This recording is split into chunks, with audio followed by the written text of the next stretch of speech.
아빠, 교회에서 결혼식도 언제 열려요? 하고 이 초등학생인 저희 집 막내가 저한테 물어보는 겁니다. 그래서 와, 이 아이가 초등학생이지만 세대를 뛰어넘어 목양의 마음을 가지고 청년들의 미래를 걱정해 주는구나가 아니고요, 생각해보니 얘가 왜 이럴까? 너 잔치상 음식 먹고 싶구나. 들켰다는 표정이었는데 시인하지는 않고, 아빠, 우리 청년 선생님들 결혼식 가면 멋지게 옷 입으시고 예쁘게 옷 입으셔서 그 모습 너무 아름답고 또 사진 찍으면 좋잖아 라고 하더라고요. 아이도 아는 겁니다. 이 혼인잔치라는 것이 엄청 즐겁고 또 아름답다라는 것을 아이도 아는 겁니다. 우리 예수님께서는 이 혼인잔치로 하나님의 나라를 자주 비유하시곤 했고요, 또 혼인잔치뿐만 아니라 이 결혼이라는 것이 얼마나 소중한지 성경 처음 에덴 동산에서부터 이 남자와 여자 한 가정 이루게 하시는 결혼으로 하나님의 말씀이 펼쳐지고요, 또 요한계시록 마지막에도 혼인잔치, 어린 양과 우리의 혼인잔치로 말씀을 마무리하십니다. 뿐만 아니라 예언서에서 예언자들이 이스라엘이 하나님 앞에 신실해야 함은 이 신부가 신랑 앞에 신실해야 하는 그런 결혼의 정절로 계속 표현하고 있고요, 예수님께서 요한복음에서 하나님 나라를 보여주시면서 첫 기적을 일으키신 것 또한 혼인잔치에서 물로 포도주를 만드신 사건이었습니다. 그리고 예수님께서도 끊임없이 결혼을 통해서 하나님 나라를 비유하셨고요, 또 사도 바울은 그리스도와 교회와의 관계를 신랑과 신부와의 관계로 설명하셨는데, 원어에 보면 그리스도와 교회를 설명하기 위해 신랑과 신부를 비유로 하셨는지, 신랑과 신부를 비유하기 위해 그리스도와 교회를 비유로 드셨는지 좀 이렇게 결정하기 어려울 정도로 원어는 신비롭게 이렇게 섞여 있게 표현되어 있습니다. 그만큼 결혼이 중요하다는 것입니다. 한번 따라 하실까요? 결혼이 중요하다. 다시 한번요. 결혼이 중요하다. 어떤 분들은 나는 미혼이고 또 결혼할 생각이 없고 또 결혼할 상황이 되지 않아서 나는 결혼에 대해서 별로 생각하고 싶지도 않고 결혼 내게는 와닿지 않아 할 수 있는데, 그러시면 안 됩니다. 모든 사람이 결혼을 아주 신중하게 생각해야 우리가 하나님 나라를 펼쳐갈 수 있습니다. 왜냐하면요, 이 결혼은 지금 많이 오염되어 있다고 보면 됩니다. 인간 역사에 있어서도 쭉 지켜오던 이 결혼의 지혜가 많이 사라져 버렸고요, 또 우리 주님께서 가르쳐 주신 디자인으로 결혼 생활하는 사람도 극히 드물어져 버린 세상입니다. 결혼에 관해서 이야기할 때 가장 큰 교훈을 주신 두 분을 뽑자면 하나님의 아들이시며 사람의 아들이신 예수 그리스도께서 결혼에 관해서 얘기하셨는데, 우리 주님 결혼 안 하셨습니다. 그럼에도 불구하고 계속 결혼에 대해서 이야기하십니다. 물론 우리 예수님은 마지막에 우리에게 오실 신랑이시지만 사람의 아들로서는 결혼하지 않으셨음에도 불구하고 결혼을 아주 진지하게 생각하시고 소중하게 생각하셔서 이야기하셨고요, 그 다음 결혼에 관해서 계속 말씀하신 분은 사도 바울이시거든요. 사도 바울도 결혼 안 하셨습니다. 그러나 결혼에 대해서 대단히 진지하셨고 가장 중요한 의미가 있음을 계속해서 이야기하셨습니다. 그러므로 오늘 이 본문 속으로 이 혼인잔치의 비유에 들어가기 전에 결혼에 관해서 일반적인 목양적 가르침을 여러분에게 몇 가지 전하고 말씀 속으로 들어가려고 합니다. 우선은 많은 아이들이 한번 치고 다시 풀어보지 않을 문제, 이 수능 시험을 위해서 진지한 아이들은 한 12년간, 또 그렇지 않더라도 스트레스 받아가면서 그 수능 시험이라는 그 입시 제도 아래서 아이들이 살아가죠. 수능 준비 잘 해야 되죠. 그리고 수능 준비라는 게 몇 가지 답만 찍는 게 아니라 언어 영역을 통해서 어휘도 좀 익히고요, 사실적으로 작가가 쓴 그대로 사실적으로 받아들이나 이런 능력도 있고요, 사실을 바탕으로 추리 상상적 사고 능력이 있어야 읽은 거 너머를 생각할 수 있죠. 또 그것을 비판할 줄 알아야 되거든요. 그러니까 비판적 영역도 늘어납니다, 국어 공부하면서요. 그리고 결국엔 논리적으로 글을 쓰는 데 이르기까지 이 국어를 배우죠. 그러나 어쨌든 시험 치는 기술에 있어서는 이 수능 시험이 마지막이잖아요. 다시 문제집 풀어보지 않지 않습니까?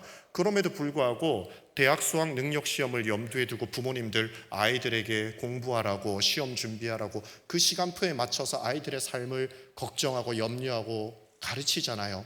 그런데 여러분, 수능 시험 몇 점이 아이들의 인생을 이렇게 영향을 미치는 게 큽니까? 여러분 사시면서 어떤 결혼을 하고 어떤 결혼 생활을 해서 어떤 가정을 이루는가가 스스로와 모든 가문과 태어날 자녀들에게 큰 영향을 미칩니까? 딱 떼어놓고 생각할 수는 없지만은 결정적으로 중요한 건 결혼 아닙니까? 그리고 결혼 생활 아닙니까? 그리고 수능 문제가 어렵습니까? 결혼하시면서 생활하시는 문제가 훨씬 복잡하고 어렵습니까? 지금 이 질문이 어렵습니까? 결혼이 훨씬 중요하고 어렵거든요. 그런데 왜 결혼 문제에 관해서 아이들에게 태어나면서부터 결혼하고 또 준비하고 하는 데까지 고민하게 하고 연구하게 하고 준비를 안 시킵니까? 그래서 결국 결혼 준비라는 것이 내 집 마련 정도 조금 해놓고 조금 자금 좀 마련해 놓으면 결혼 준비됐다고 생각하고 보내십니까? 그러니 결혼 생활 헤매지 않습니까? 어려워하지 않습니까? 그래서 저는 도전합니다. 청년들이요, 어린이들이요, 청소년들이요, 결혼에 대해서 연구하셔야 됩니다. 나는 어떤 신랑이 되고 어떤 아빠가 되고 어떤 남편이 될 것인가. 그렇지 않고 덜렁덜렁 결혼하니까 헤매는 것입니다. 그리고 어른들께서도 결혼은 내가 결혼하고 애들 시집 보내고 끝나는 게 아닙니다. 이 결혼이라는 것이 무엇인지 제대로 알아야 좋은 시아버지, 시어머니, 친정아버지, 친정어머니 되는 겁니다. 부부 간에 힘들어서 힘든 경우도 있지만 어른이 결혼을 제대로 이해하지 못해서 마음은 사랑이고 마음은 애쓰는데 자식 어렵게 하는 부모님들이 얼마나 많습니까? 결혼은 하나님이 주신 놀라운 축복이고 하나님께서 디자인하신 거기 때문에 결혼에 대해서 연구해야 하는 것입니다. 그래서 오늘 도전합니다. 따라하십시다. 결혼에 대해서 준비하자. 결혼에 대해서 연구하자. 특별히 이 결혼은 하나님이 디자인하신 거기 때문에 하나님께 나아가 결혼 생활을 물어야 하는 것입니다. 그 다음에요, 이 결혼에 관해서 여러분 또 생각하셔야 될 게 있습니다. 오늘 이 혼인잔치가 펼쳐지는데 옛날 결혼은 결혼식 첫날 신랑 신부가 만납니다. 충격적이지 않습니까? 네. 아니 서로 지금 오늘날 시대에는 사랑하니까 결혼하지 않습니까? 약속하지 않습니까? 그런데 인류 역사에서 사랑하니까 약속하는 순서가 된 건 얼마 되지 않았습니다. 그리고 보시다시피 좀 엉망입니다. 내가 사랑하니까 너랑 영원히 살래 하고 결혼하는 시스템 속에 우리가 들어갔거든요. 그래서 이제 이혼할 때 가장 결정적인 멘트가 뭡니까? 영화에서 결혼한 남녀가 있는데 이런저런 문제로 다투고 싸우고 이혼하니 많이 하는데 마지막 결정타 한마디 딱 하면 상대가 받아들입니다. I don't love you anymore. 나 더 이상 너 사랑하지 않아. 하는 순간 약속이 와장창 깨지고 결혼은 끝납니다. 그게 오늘날의 시대의 정신입니다. 그러나 원래 전통적인 결혼은 그렇지 않고 성경도 그렇지 않습니다. 원래는 어떻게 했냐면 사랑하니까 약속한 게 아니고 약속했기 때문에 사랑하는 겁니다. 완전히 방향이 다릅니다. 물론 약속했기 때문에 사랑하고 그 사랑으로 약속을 지켜나가고 그 약속으로 다시 사랑을 발생시키는 선순환 속에 들어가죠. 그러나 사랑함으로 약속을 지키고 사랑함으로 약속을 계속 이어나가겠다는 생각만 있으면 사랑이 끊어지는 순간 약속이 무너지는 그런 시대 속에 우리가 살아가고 있습니다. 그래서 깊이 생각하셔야 합니다. 무엇이 먼저인가? 그리고 여기서 이어서 결혼 생활과 관련된 일반적인 그러나 성경이 또 목회적으로 얻을 수 있는 지혜를 여러분과 나눕니다. 많은 젊은 부부들이 저에게 와서 목사님 결혼한 지 1, 2년밖에 안 됐고 3년밖에 안 됐는데 저희 위기입니다.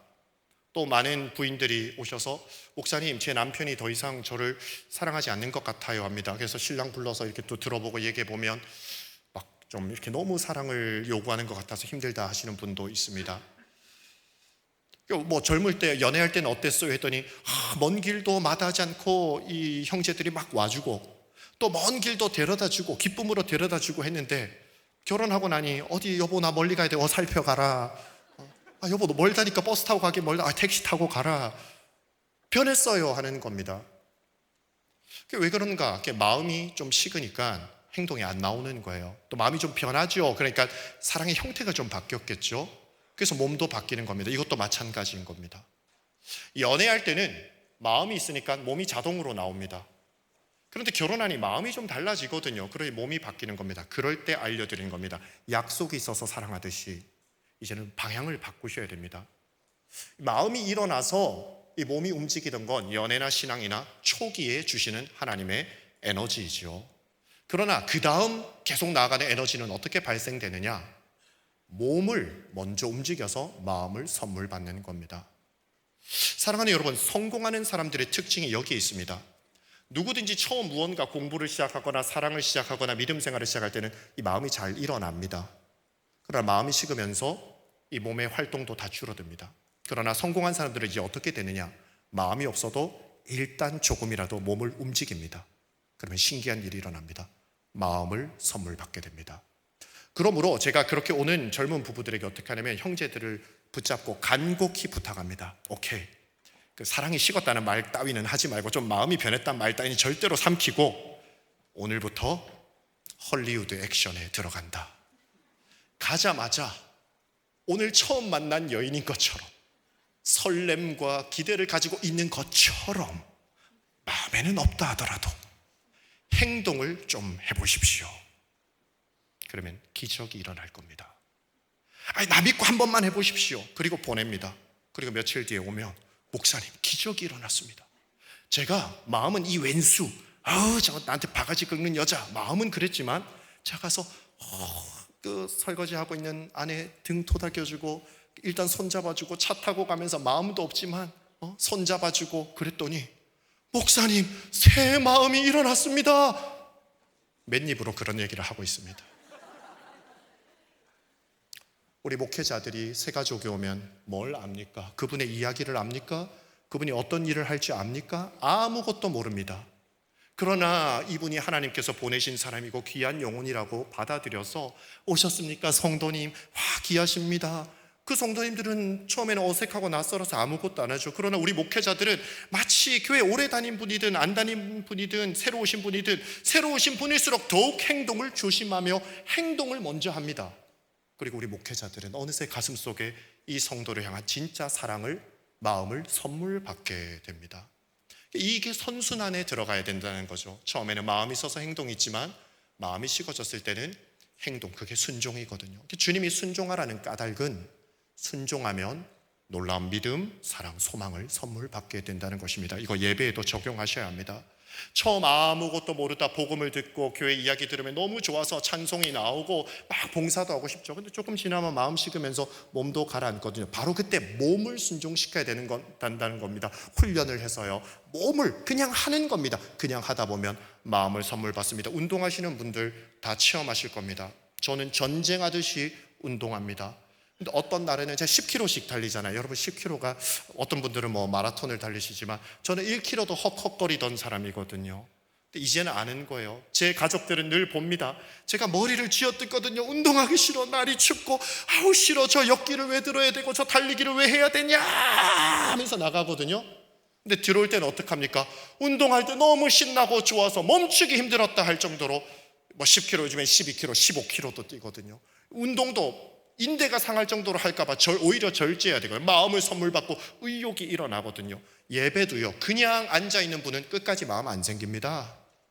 찬송할 때 물론 좀 이렇게 해도 마음이 일어나는 분들이 있겠죠.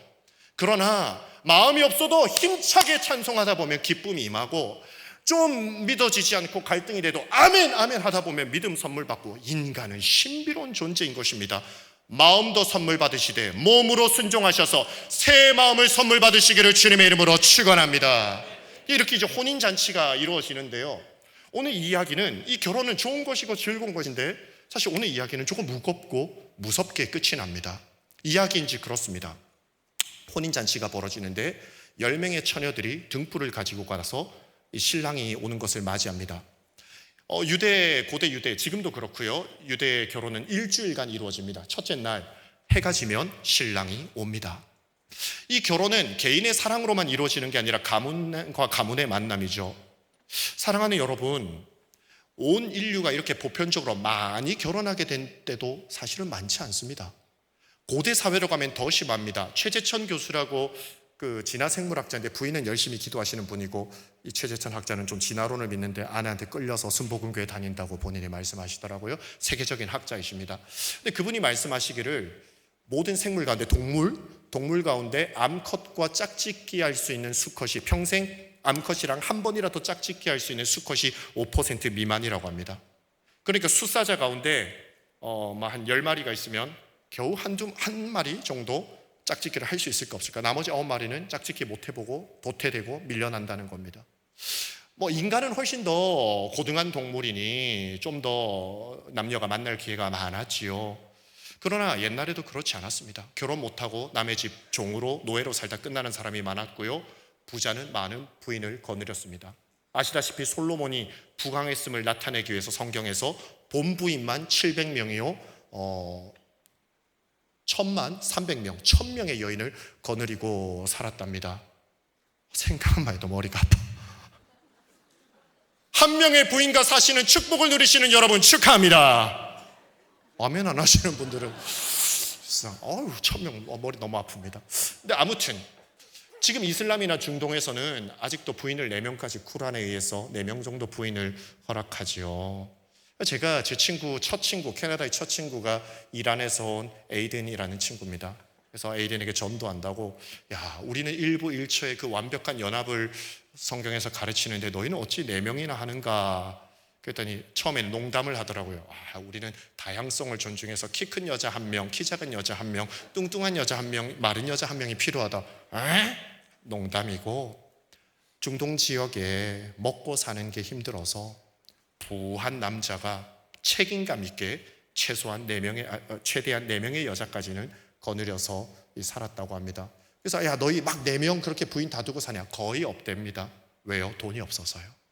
지참금을 지불해야 이 여인을 데리고 올 수 있거든요. 그러니까 부자만 4명. 여러분 그 유명한 만수르도 부인이 2명밖에 없습니다. 어렵거든요.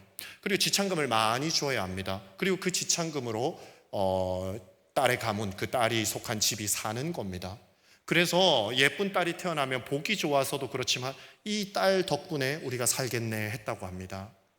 그런데 이 가문과 가문의 만남이고 결혼을 잘하면 가문이 살게 되고 일어납니다. 그런데 옛날에는 그 정도가 아니었습니다.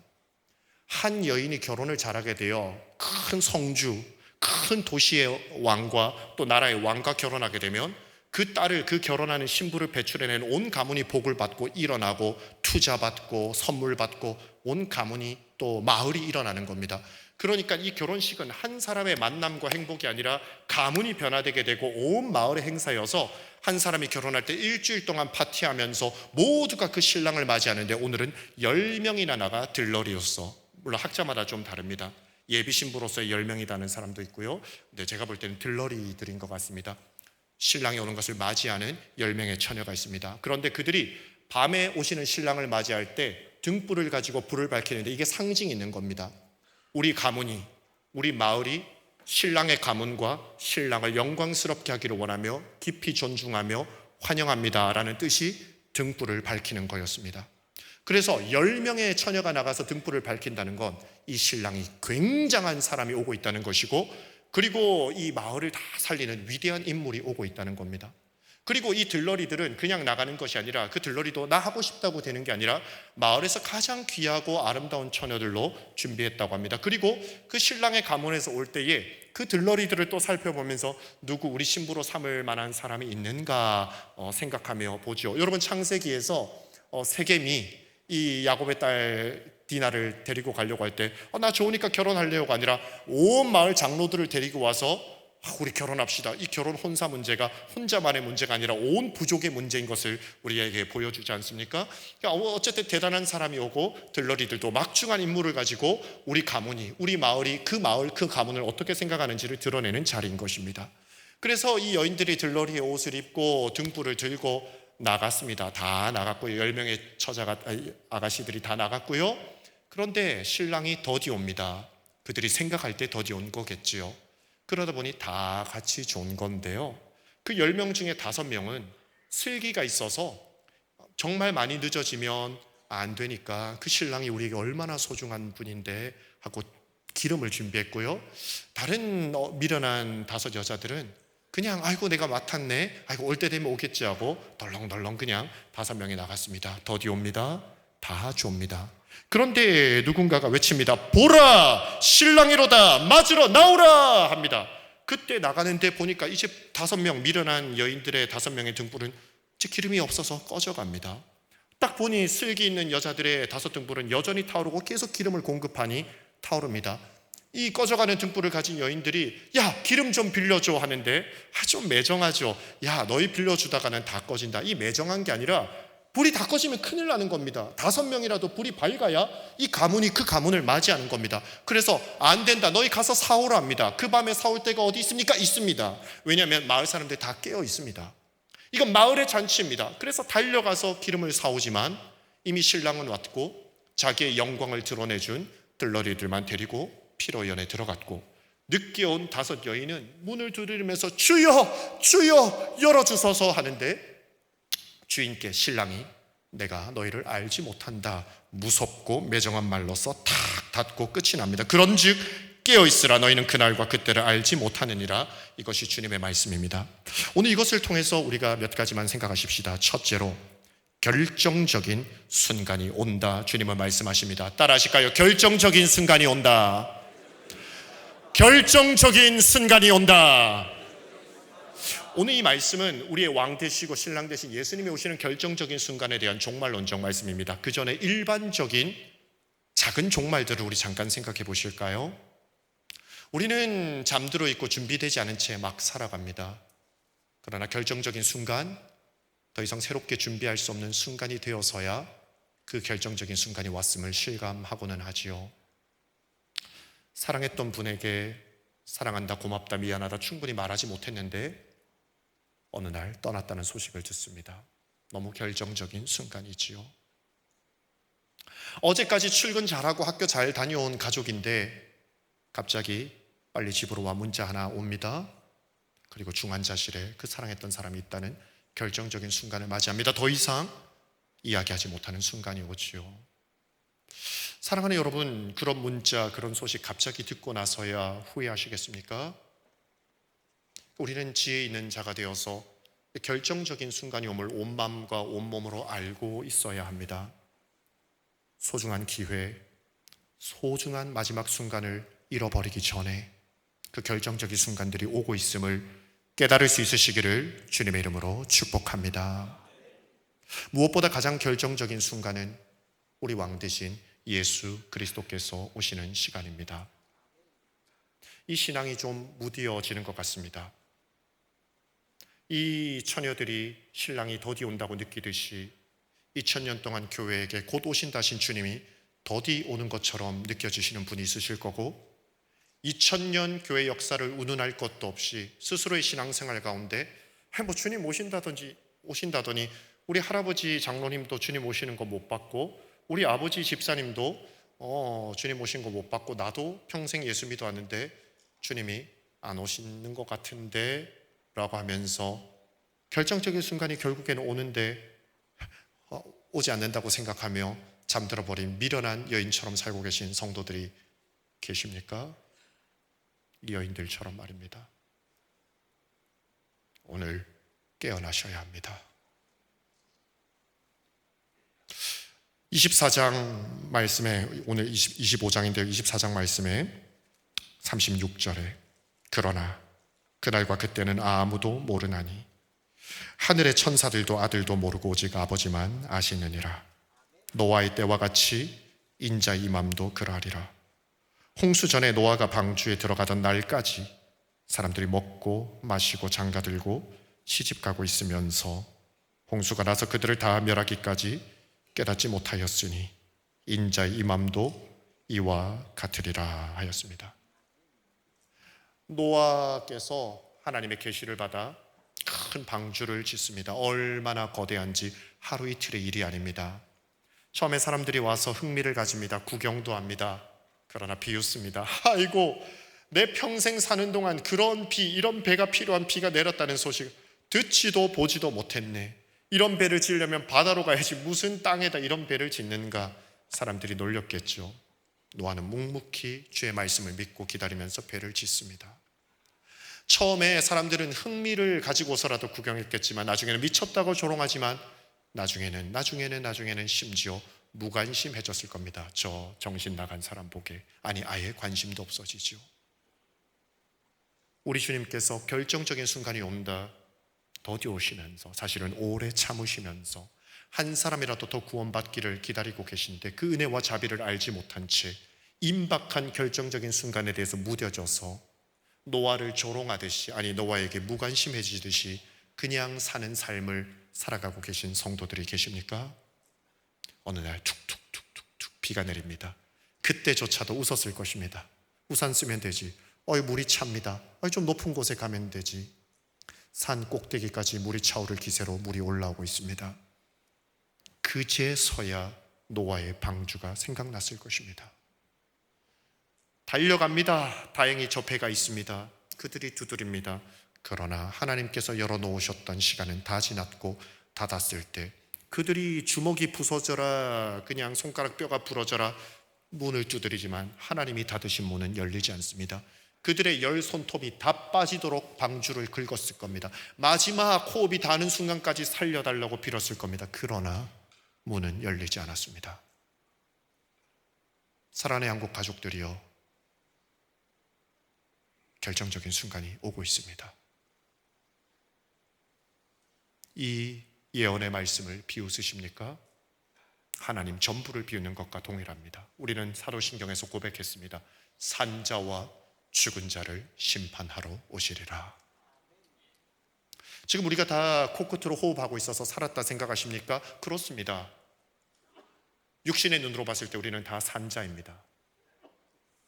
그러나 전능하신 하나님의 눈에는 다시 오실 주님, 그 결정적인 순간에 대한 소망과 기대와 준비함이 없는 사람은 살았으나 죽은 자라고 말씀하십니다.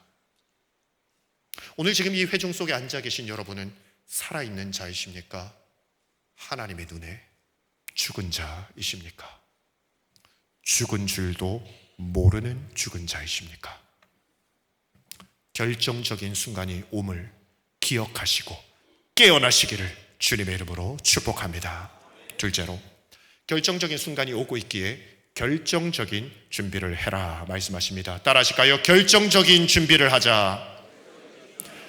결정적인 준비를 하자. 열 처녀가 다 등불 가지고 있었고 다 들러리 옷을 입고 나왔을 것입니다. 그리고 다 공이 졸았습니다. 그러나 차이는 한 가지였습니다. 무엇이었습니까? 기름이었습니다. 여기서 말하는 기름은 소품으로서 원료와 재료로서의 기름을 말하는 건 아니지요. 왜냐하면 마지막에 깨어있으라 한 것으로 깨어있음에 관한 이야기지요. 이 잠들어 있던 열 처녀, 그러나 슬기가 있던 처녀는 계속 불을 태울 기름을 준비한 존재로서 있었습니다. 나머지 사람들은 그렇지 않았지요. 이 기름을 준비한다는 것은 단지 기름을 준비했을 뿐만 아니라 그 신랑과 그 신랑의 가문에 관한 태도가 나타나는 준비였습니다. 어떠한 상황이 일어나도, 어떠한 이 기다림이 길어지더라도 그 신랑은 반드시 오실 것이고 그 신랑은 어떤 순간에도 우리의 존중을 받아야 하며 우리는 그 신랑을 위해 준비된 가문이고 신부의 가문이고 마을이다라는 것을 드러내는 상징이 바로 기름인 것입니다. 단지 물질이 아니었죠. 그 순간에 기름이 다 떨어지고 없었다는 것은 잠깐 신랑이 오는 것을 기뻐하고 참여하려고 했는지는 모르겠지만 기다리는 모든 시간 동안 온 마음과 정성을 다하여 신랑을 대하는 태도는 없었다는 증거가 됩니다. 사랑하는 여러분, 그러면 우리에게 결정적인 준비, 예수 그리스도를 기다리는 우리의 결정적인 준비는 무엇입니까? 그것은 바로 우리에게 주어진 기름, 성령을 충만하게 받고 살아가느냐의 여부입니다. 사랑하는 양국 가족들이여, 성령 충만함을 받으셔야 합니다. 이 시간에 성령 충만함을 사모하시면 아멘 하십시다.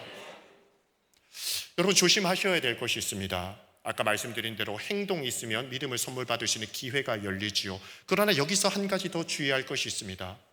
행동을 한다고 해서 정말 마음이 생겼다는 증명은 되지 않는다는 것입니다.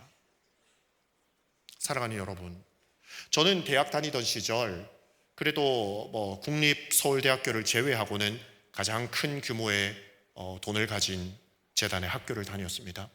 근로장학생으로서 아르바이트를 해서 돈을 좀 벌어야 했는데요. 그때 제가 일했던 부서가 장학 복지과였습니다. 거기서 일하면서 제가 놀라운 사실을 깨달았습니다. 기독교 신앙과 상관없이도 자기가 나온 학교, 심지어 자기가 나온 학교가 아니더라도 이 나라의 미래의 인재를 기르라는 마음에서 그 학교를 사랑하는 사람들이라도 웬만한 성도들보다 어마어마한 규모의 도네이션, 장학금을 기부하는 것을 저는 보았습니다. 무슨 성령의 충만함이나 신적인 초월감도 아닙니다. 그냥 인간성 안에서, 그리고 사업차 홍보용이나 아니면 인재를 확보하기 위한 목적에 의해서라도 어마어마한 돈을 학교에 기부하는 것을 저는 보았습니다. 큰 기업뿐만 아니라 개인 사업가와 그냥 한 사람의 개인으로서도 말입니다.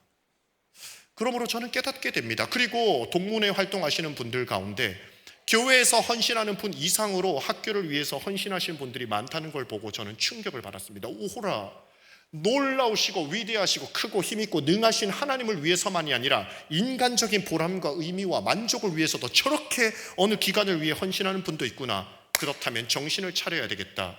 성령의 충만함을 받으면 예배 잘 드리고 봉사 많이 하고 헌금 많이 하고 헌신하겠지만, 봉사 많이 하고 헌금하고 헌신한다고 해서 믿음을 보장할 수는 없겠구나. 인간적인 마음으로도 하시는 분이 있구나. 그러므로 성령 충만함, 보이지 않는 세계 그 중심에 관해서 끝없이 외치는 목회자가 되어야 되겠다 생각한 것입니다.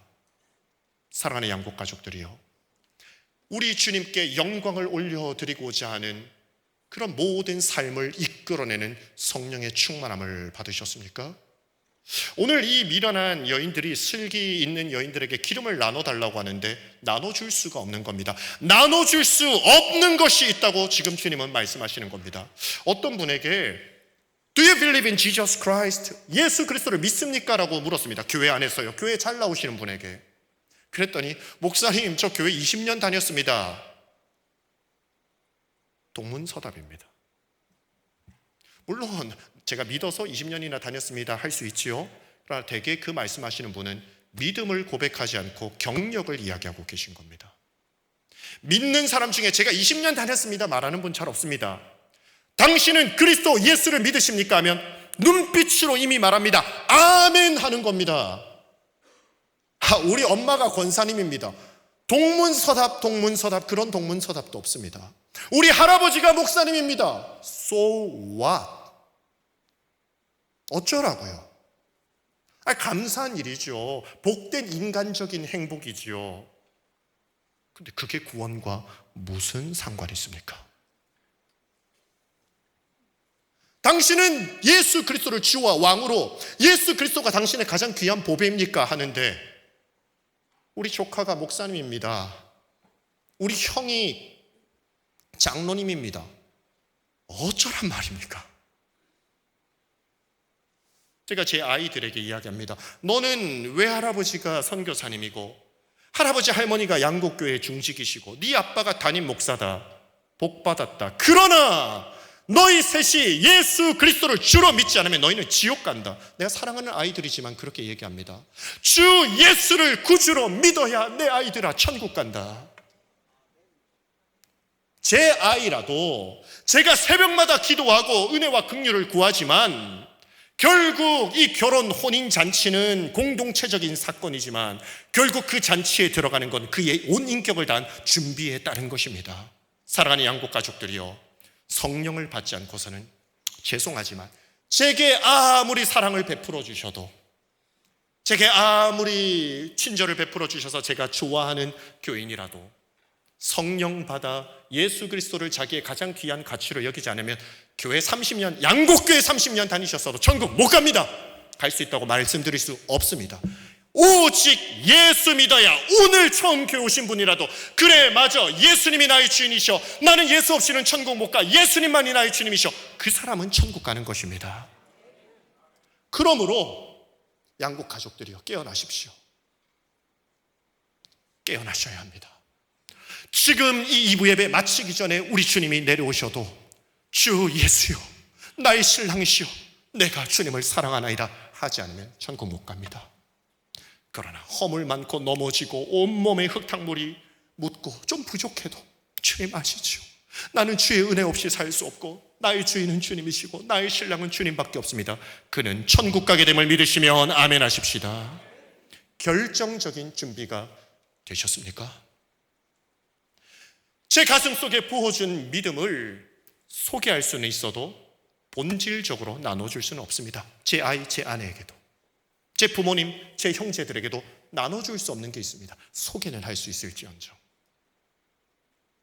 믿음은 여러분 자신의 사건입니다. 주님은 저에게 몇 명이 등록한 교인을 목했냐 묻지 않으십니다. 주님은 그런 관심 없으십니다. 저도 없습니다. 저의 오로지 관심은 우리 양국의 가족 한 분 한 분이 성령을 받아 예수를 주로 고백하고 하나님을 아버지라 고백하며 성령의 인도하심을 받아 예수 그리스도를 자신의 보배로 알고 이 보배를 기뻐하며 하나님을 영원토록 즐거워하는 살아있는 성도가 되는 것, 이것이 저의 유일하고도 최고의 관심이고 여러분의 관심이 될 수 있기를 주님의 이름으로 축복합니다. 사랑하는 양국 가족들이여, 오늘 마음을 새롭게 하여 깨어나시고 온 마음과 정성과 태도와 모든 것을 다하여 여러분에게 다시 오실 신랑 되신 예수 그리스도를 준비할 수 있으시기를 주님의 이름으로 축원합니다. 마지막입니다. 오늘 이 말씀은 그렇게 해서 다섯 처녀가 못 갔다, 무섭다, 두렵다라는 말씀으로 끝나는 말씀은 아닙니다. 이 말씀을 계속 묵상하는 동안 우리가 잠에서 깨어난 듯한 신비로움을 느끼게 됩니다. 우리가 들러리인 줄 알았는데 어느새 우리에게는 신비로운 신부의 옷이 입혀져 있고 우리의 머리에는 신비로운 화관이 쓰여져 있고 그리고 모든 사람들이 우리를 주목합니다. 뭔가요? 너가 지금 오시는 왕의 신부라더라. 놀라운 일이 일어납니다. 도대체 무슨 일입니까? 신랑 되신 예수 그리스도께서 놀라운 지참금을 지불하셨는데 십자가에서 자신의 생명으로 그 값을 지불하셨고 그 지불하신 목적과 대상은 바로 여러분이라는 사실을 오늘 이 말씀을 통해 깨닫게 되고 우리는 오늘 이 이야기의 초반부에 어느새 다시 서게 됩니다. 저 들러리들이야, 그래 우리 마을의 누군가가 저 위대하신 분의 신부가 된대 하다가 졸 수도 있고 기름 정도 준비하는 준비로 있겠지만 여러분이 제가 그 신랑의 신부라면 이제 이 첫날 신랑을 맞이할 때 어떻게 준비되어 있으시겠습니까? 그래서 오늘 마지막 메시지는 결정적인 사건이 있다라고 말씀하십니다. 따라하실까요? 결정적인 사건이 있다. 이 결정적인 사건이 무엇입니까? 예수 그리스도의 십자가에서 그 왕의 그 아름다운 옷을 다 벗으시고 그 귀한 천으로 여러분의 모든 허물과 모든 수치와 모든 실패와 모든 부끄러움을 다 덮어주시는 신부의 드레스를 만들어주시고 그의 물과 피와 생명을 다 쏟으셔서 값을 치루사 여러분을 신부로 맞아들이겠다고 지참금이 다 이루어졌다, 다 지불되었다는 사건이 있다는 말씀입니다. 여러분은 주님의 예비 신부가 되었음을 믿으시면 아멘 하십시다. 그렇다면 이제 신랑이 오고 있는 이 소식 앞으로 우리가 이 말씀을 통해 초대되었을 때 여러분은 그 사건에 어떻게 응답하시겠습니까? 아무런 자격이 없고 비참하게 바깥에 어두운 데에 쫓겨나야 될 우리가, 아니 들러리로서 쓸 수도 없는, 들러리의 들러리로도 쓸 수 없는 죄와 허물뿐인 우리에게 그 모든 수치와 허물과 어리석음과 악함을 덮어주시는 신부의 옷을 입혀주시고 모든 것을 지불해 주시고 나의 신부로 삼겠다고 신랑이 오고 계신데 여러분 이제 그 신랑이 오시기까지 어떻게 사시겠습니까? 우리 청년들이 급격히 변신할 때가 있습니다. 특히 자매들이요, 갑자기 다이어트를 하기 시작합니다. 몇 개월 후에 결혼식이 있는 자매들입니다. 얼마나 준비하는지 아름답다지만 어떤 때는 피골이 상접하도록 준비합니다. 그리고 뭘 그리 애쓰고 신경 쓰는지, 뭐 준비하냐? 스드메가 뭔지 아시죠? 스튜디오에서 촬영해야 되고요, 멋진 드레스 빌려 입어야 하고요, 메이크업으로 얼굴 두들겨 패야 합니다. 아무튼 그렇습니다. 준비하는 겁니다. 그리고 결혼하지요. 여러분은 무엇을 준비하십니까? 그 은혜를 입었는데 다시 자격 없는 우리에게 주신 그 은혜를 망각하고 죄 가운데 동네 흙탕물에서 뒹굴겠습니까? 나의 신랑 되신 분이 오는데 동네 껄렁이들과 껄렁패들과 어울려 살겠습니까? 제가 오늘 가정컨대 공화국이 아니라 왕국이 있는 나라들이 있죠. 영국, 스페인, 그런 나라에 제가 왕실의 가장 귀한 자제로서 초대를 받았다 생각해 보십시오. 제가 이제 영국의 찰스 왕의 가장 중요한 인물이 된다고 해보십시오. 제가 버킹엄 궁에서 앞으로 삽니다. 얼마나 감사합니까? 그런데 제가 그러면 영어를 준비해야 되겠죠. 아무 영어나 되겠습니까? 포시 잉글리시, 워터도 워터 이렇게 하잖아요. 그 언어를 준비해야 되겠죠. 그것만 하면 됩니까? 앉아있는 자세, 그리고 왕실의 사람들은 나라를 대표해서 여러 나라 사람들을 만나는데 외교관으로서의 자질, 그리고 가난한 자, 부한 자, 배운 자, 못 배운 자를 다 다스리면서 영국의 하나됨을 위해서 이리저리 다니면서 정치 활동을 해야 되는데 제가 아무것도 모르고 철없는 사람 되면 되겠습니까? 아니 그래도 오라 했을 때에 제가 간다면 어이구 이런 부족한 저도 부르십니까? 가겠습니다 하고 간다면, 아무런 준비가 되지 않은 채 간다면, 자격은 선물 받았지만 아무런 준비를 하지 않은 채 간다면 제가 왕실에서 만나는 모든 순간 저도 불편하고 다른 이들도 불편하게 될 것입니다. 나는 이제 동네에서 그냥 달리기만 하는 한 남자가 아니라 영국의 왕실을 대표하는 가족이 되는 겁니다. 그에 합당한 사람으로 준비되어 가야 나도 기쁘고 나와 함께하는 멤버들이 기쁜 겁니다. 그렇지 않으면 그곳이 더 이상 나에게는 왕실이 아니라 지옥이 될 거고 불편한 심판장이 될 것입니다. 아무런 자격 없는 우리에게 영원한 하나님 나라가 허락되었고 천국이 허락되었다고 믿는 성도들이요, 하나님의 나라는 마음속에서 하나님을 가장 중요시 여기는, 하나님께 영광 돌리는 나라입니다. 그런데 하나님의 영광이 아니라 자기의 영광만 생각하는 사람이 천국에 어울리겠습니까? 그런 점에서 이 땅에서의 삶이 아주 중요해지는 겁니다. 자격 없는 우리에게 천국이 주어졌지만 우리 살아있는 모든 순간이 의미 있게 되는 건 하나님의 나라를 당겨와서 지금부터 살아내야 하는 것입니다. 그곳은 겸손이 아름다운 나라고, 그곳에는 정직이 아름다운 나라이며 정직과 겸손과 성실을 옷 입는 나라입니다. 그런데 그에 어울리지 않게 교만을 옷 입고 다투고 시기하고 원망하고 불평하는 그런 옷을 입고 하나님 나라에 들어가시겠습니까? 그리스도께서 입혀주신 옷은 다 찢어버리고 세상이 입혀주는 더러운 욕심과 탐욕과 음란이 더덕더덕 붙은 옷을 입고 신랑을 맞이하시겠습니까? 사랑하는 양국 가족들이요, 여러분의 신랑께서 여러분을 위해 지불하신 십자가의 값을 깊이 생각하십시다. 그리고 우리에게 입혀주신 옷과 우리에게 달려오시는 신랑의 발걸음을 기억하십시다. 나눠줄 수 없습니다. 온전히 신부된 여러분의 목만 남았을 뿐이고 신랑은 그의 몫을 다 지불하셨습니다. 깨어나셔서 신랑을 기쁨으로 맞이하는 아름다운 주의 신부들 되시기를 주님의 이름으로 축복합니다. 하나님 감사합니다. 저희를 사랑하여 주셔서 다시 깨어나게 하는 말씀 주시니 감사합니다. 혹시 잠들어 있고 등불에 기름을 다 떨어뜨려 놓은 분이 있다면 오늘 다시 깨어나서 사모하여 성령의 충만함을 받아 모든 시간과 공간과 사람과의 만남 속에서 내가 그리스도의 신부임을 드러내며 오시는 신랑을 잘 맞이하는 우리 모두가 될 수 있게 성령의 충만함을 허락하여 주시옵소서. 우리 양곡교회 제적교인의 명단이, 우리 양곡교회 출석하는 명단이 곧 하나님 나라에 들어가는 명단과 일치하는 기적적인 믿음의 교회가 될 수 있도록 역사하여 주시옵소서. 예수님의 이름으로 기도하옵나이다. 아멘.